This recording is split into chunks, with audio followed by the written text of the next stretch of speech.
Are you familiar with those word association games? I say a word and you have to say the first thing that pops into your head. I say hot, cold, lunch, chicken. No one said chili. I say Husker. Power, right? Husker, power. What about places? Nebraska. I didn't. We got a good one? A good life? Warm, cold? Okay. What about Omaha?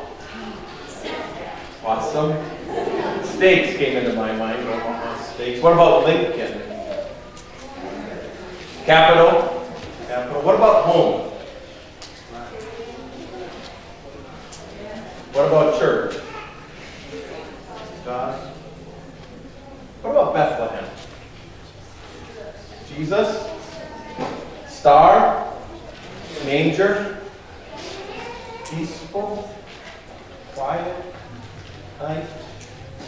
Bethlehem was a little town, a little burg, a little village, just to the south and west of Jerusalem. It was built into the Judean hillside. Crude rock wall type homes in that little town. Maybe 400 folks living there when Jesus was born, maybe. Narrow streets, pathways, certainly fields nearby, plenty of leaping sheep.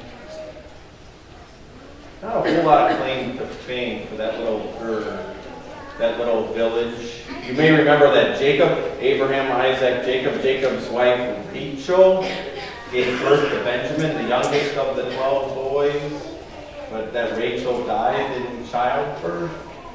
Jacob buried her there in Bethlehem. You might know the love story of Boaz and Ruth. If not, you might want to read it. It's only 4 chapters long, the book of Ruth, but the love story of Boaz and Ruth took place right there in Bethlehem. Certainly Bethlehem, the home of David. David, a little boy living in one of those crude rock wall homes, running through those narrow streets, keeping watch over his father's flocks by night in those fields nearby. But not a lot about Bethlehem. The Babylonians were going to come and destroy Jerusalem. They were going to carry off the people of Judah into captivity.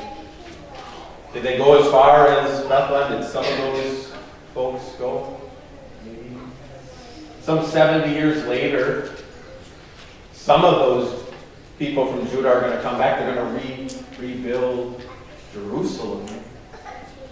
But for the most part, after they return for the next 500 years, life just goes on as usual, as normal in that little burg in the Judean hillside.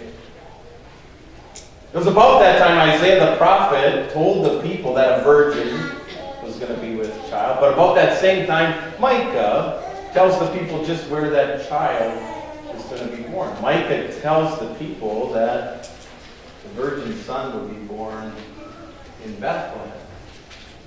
But he puts that into historical context. Some 700 years before the birth, he knows what's coming. He knows Nebuchadnezzar is coming. He knows the Babylonians are coming. He knows chaos, judgment, destruction. He sees it all coming.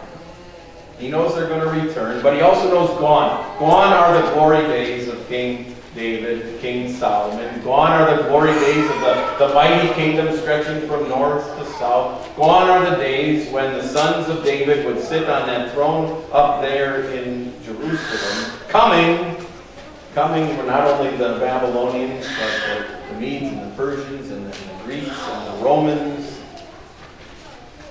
But Micah says, forget about Jerusalem. Look to the south. Look to the west. Look to Bethlehem. Because hope is coming, and healing is coming, and health is coming, and comfort is coming, and peace is coming, and safety is coming. A shepherd king is going to come from that little burg southwest of Jerusalem. Bethlehem, small among the clans of Judah, out of her will come one who'd be ruler over Israel. It shouldn't surprise us. We should have seen this coming, right? That God would choose such a tiny place to do something so big.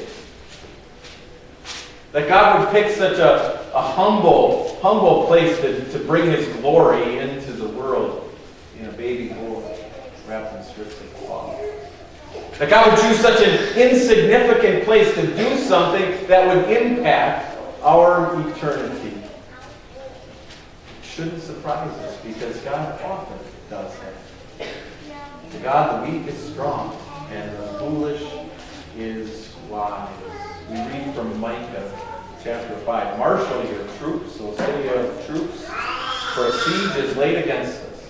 They will strike Israel's ruler on the cheek with a rod. But you, Bethlehem, though you are small among the clans of Judah, out of you will come for me one who will be ruler over Israel, whose origins are from of old, from ancient times.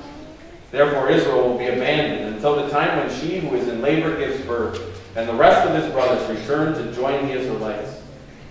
He will stand and shepherd his flock in the strength of the Lord, in the majesty of the name of the Lord his God, and they will live securely. For then his greatness will reach to the ends of the earth, and he will be their peace. This is the word of the Lord.